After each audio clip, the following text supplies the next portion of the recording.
Hello everybody, welcome to my virtual watercolor class. Today we're going to be talking about painting with values. Now there are two things that I'm going to be going over in this video. One, what is value? The second thing that I'm going to be talking about in this video is techniques. What watercolor techniques can I use to create values? What is value? Well, in your artwork, value is the lights and darks in your painting or drawing. Why should we use value in our paintings? Well, there are a couple reasons that I think value is super important. One, value gives objects a three-dimensional illusion. So when I say three-dimensional, I mean taking a circle and making it look like a sphere. So those 3D forms. Form is a 3D shape. In order to make a shape 3D, you need to have at least these three different types of values: shadows, midtones, and highlights. If you have these three values, you can create forms out of any shapes or any objects that you'd like. Take this apple, for example. This artist was able to make this apple feel spherical by adding darker tones in the shadows of the apple and leaving white spaces where the highlights should be.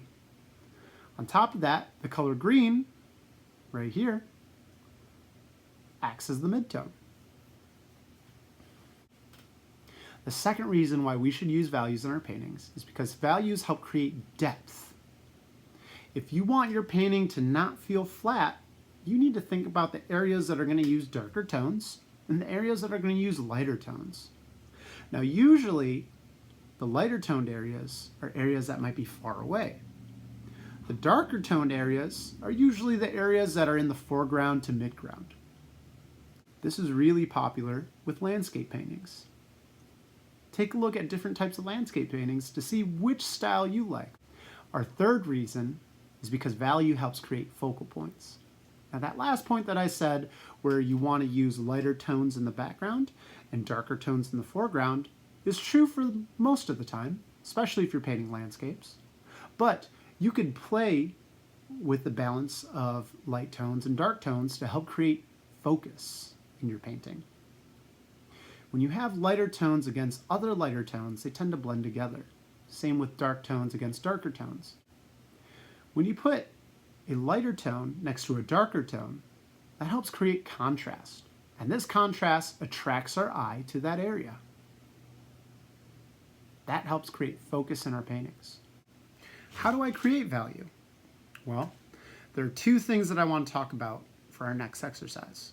One, your water to paint ratio. Two, value scales.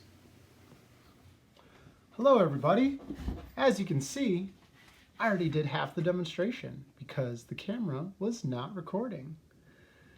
But I think it's going to work out in the long run. It'll be okay.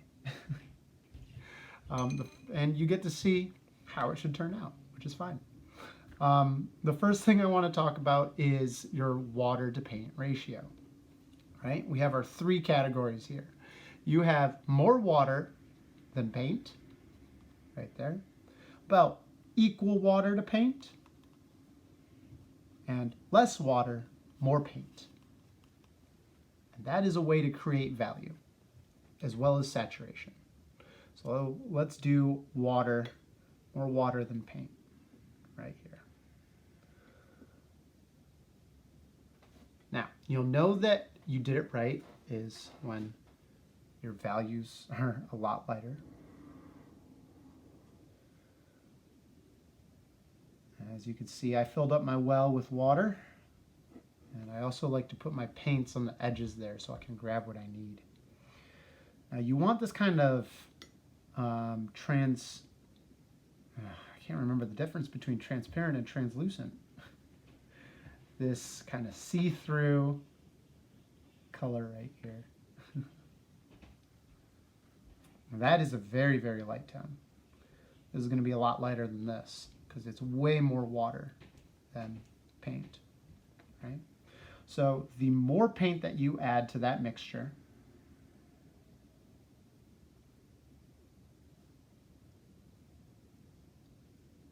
the darker the tone, the more saturated the color.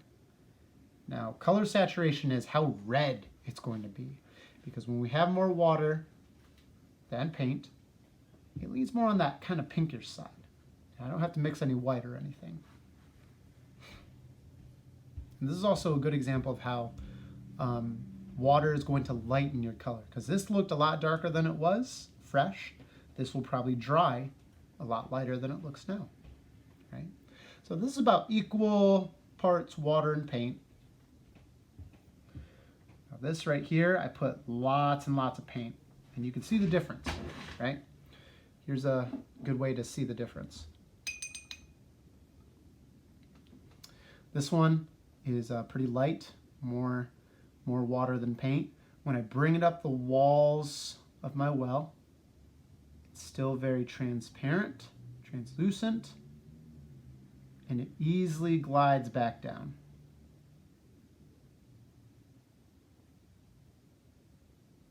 Now when I come over here, which has a lot more paint than water, it stays on the wall because that paint, that pigment is sticking to my palette. And since this is a ceramic or porcelain palette, it's a lot easier to see this effect. If you have a plastic palette, it's going to bead up. Another way to look is to look at your brush. If you can see the paint on your brush, that means you have quite a bit of paint there. We're going to put that right on. You can see it's not as transparent, it's not as see-through, it's a lot more opaque. And you can even argue darker in tone, a lot more saturated, right? So that is the water to paint ratio. It's also a way to create quick value without layering, right? This is creating value without layers. But I think layering is way more important. It makes your paintings feel more dynamic, gives it a little bit more depth because you physically, literally have layers on your paper. And we should practice that with a value scale. Now we have two different value scales here. We have a 3 square and a 5 square. If you could do the 9 square, I suggest you to do it at least once in your life, once a year if you're really cool. I'm going to start off with a 3 square. Right. I have a nice mixture of water to paint.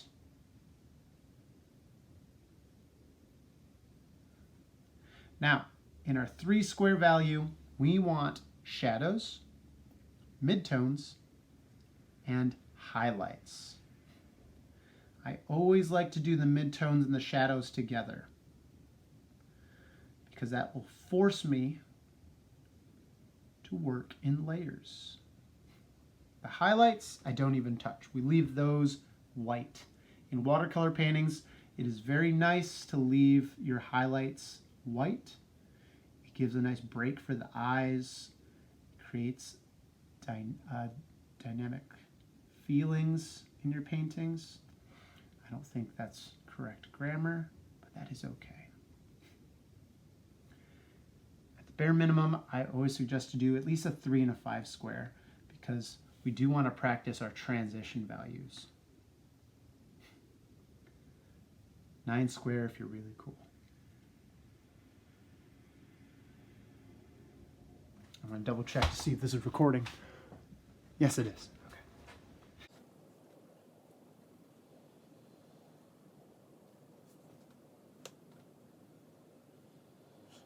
Actually, I'm going to throw this right over here too. I always like going from dark to light. You can go light to dark. There is no one way to do it. Do whatever feels good to you.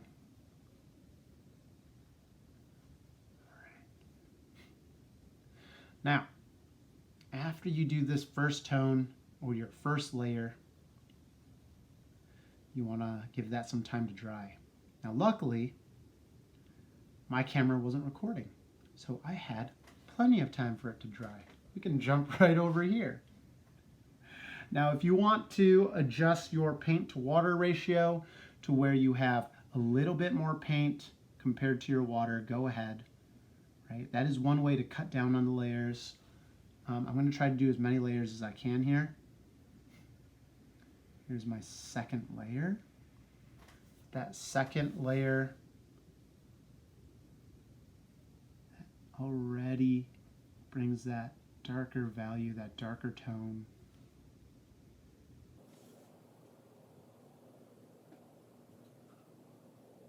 I always let that dry because I don't know how that's going to dry, right?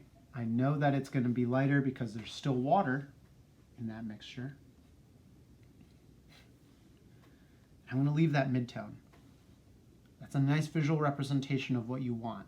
A dark, a middle, and a light.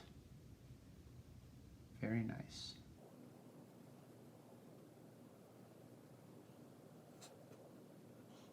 I'm gonna go ahead and fill this in. Wow, that dried pretty quick.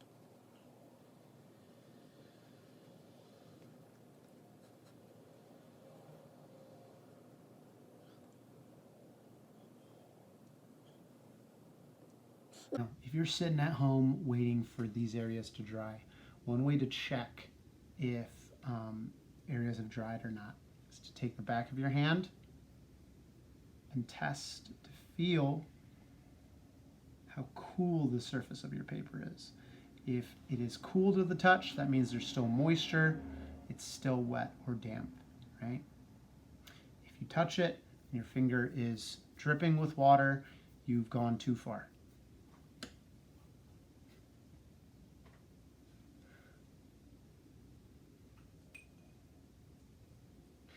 My 5 square, I'm waiting for that shadow to dry. I feel like I want that darker. I'm going to go ahead and jump over here. We're going to do that, that transition square. I'm just going to add some water, really make a nice light mixture on the wall there. I'm going to throw that in. I'm going to take the hair, the eyebrow hair off my brush. Whatever you got there, it's probably a cat hair. And those little things always add some interesting textures in my paintings. Drives me crazy when I see a little cat hair in my painting. Oh. It's good for when I'm painting cats, though. All right, that's not looking too bad. Now, if you make a square and you think, oh my gosh, that was too dark, one quick trick, right after you put in your layer, you could add a little bit of water, right? Not too much. Really mix that in. That's going to really lighten everything up. Now you might create a cauliflower if you waited too long, or you might see it in this one. I have a feeling this is going to happen. It's going to push a lot of that pigment to the edges to create a very hard line. But I think we're okay. That's going to lighten up when that dries as well.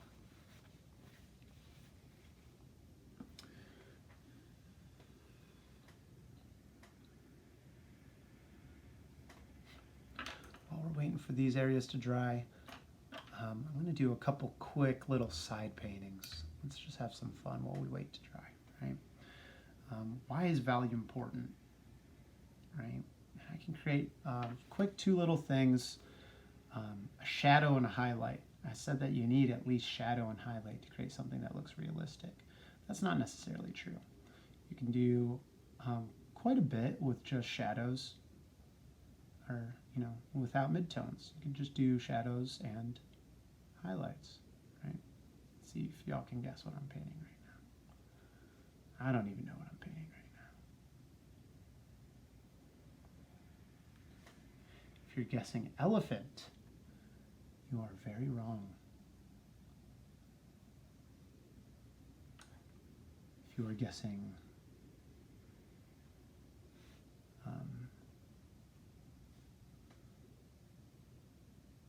the K-pop group BTS, you're a bit warmer, but not quite there.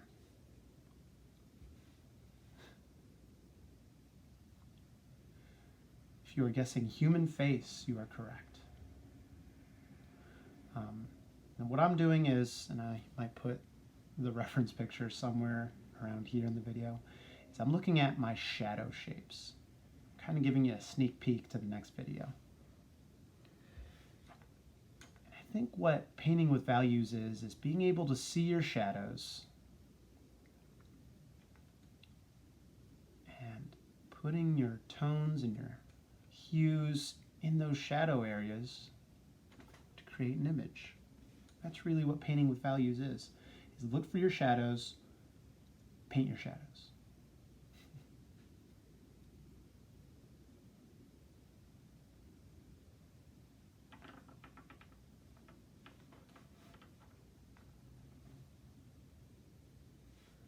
If you guessed World War II pilot, bang, right on the money. You are correct. Although this could be any old random face. I don't think I have enough room for the helmet.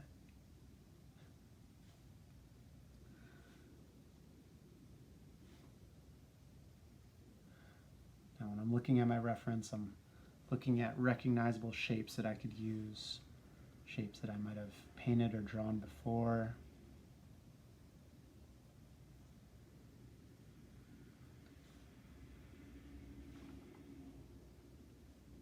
The more you paint, the more you draw, the more you build up your mental library of shadow shapes.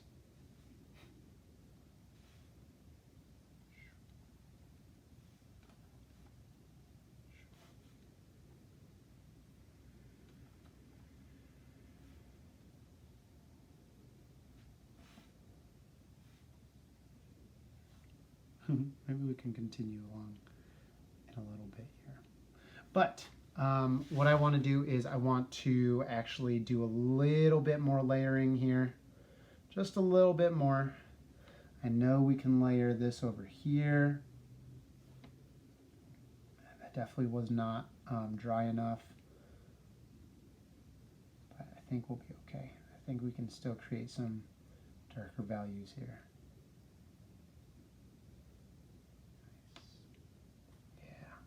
Feels really nice.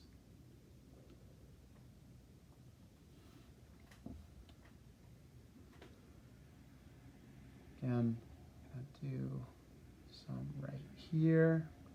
I'm almost tempted to do one more layer in this transition square right next to it. That feels really nice. I am going to do one more layer in the transition square. I think the best way you can do this is follow your intuition. Follow your own artistic intuition. You know what feels right. If it feels off, something is probably off. That's what I go by. What we're doing is we're building the relationship between our artistic mind all the way down to our hand. We know what we want it to look like. We just want our hand to be able to translate that. That feels a lot nicer. I feel like this is going to need one more layer. And maybe we'll do a jump cut.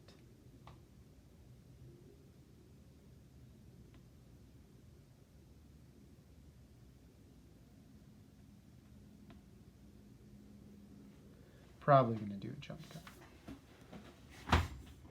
All right, we gave some time to dry.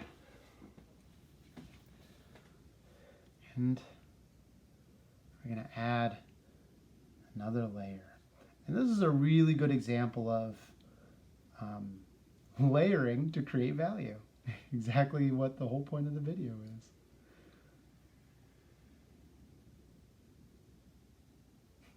I'm going to talk about the different value squares and all that fun jazzy stuff. One thing to remember is that it will always, always, always dry lighter than it looks. Keep that in mind. It's because of the water.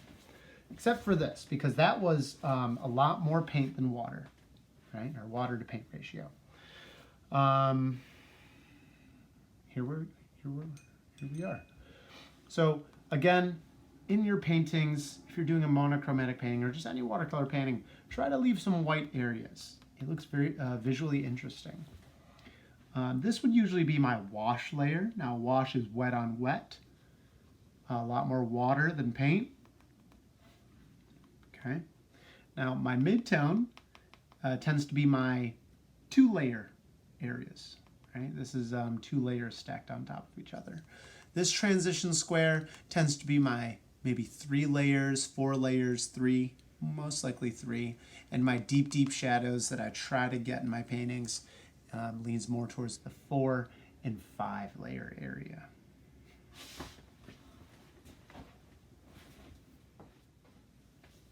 Thank you for watching my video. That was a couple different techniques. Main techniques is our water to paint ratio, and again, layering to create value. Try at least the 3 square and the 5 square, you get a chance. It's nice to paint a little something like this while you wait for layers to dry. That way you're getting in some practice. If you have any questions, please drop it in the comments. My next video that accompanies this one, right? Just because you finish this one doesn't mean you're done. Is the monotone, the monochromatic painting. So check that one out. Give that a try in class. And I will see you next time. Thank you.